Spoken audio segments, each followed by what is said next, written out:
Dobrý den, chtěl bych se vás zeptat, jaké máte zkušenosti s mobilními schody vybavenými schodišťovou plošinou pro zdravotně postižené?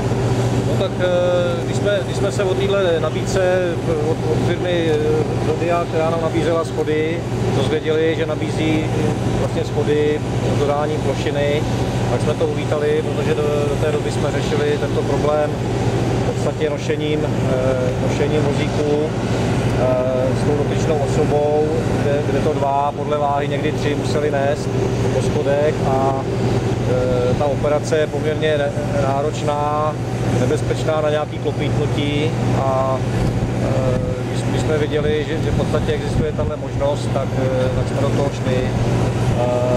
Jak bylo vidět na těch snímcích, tak ta manipulace je poměrně jednoduchá, pohodlná a pro toho cestujícího nějak nestresující, cítí se na ní bezpečně a v podstatě i to přesednutí nahoře na ten užší vozík je celkem bez problémů.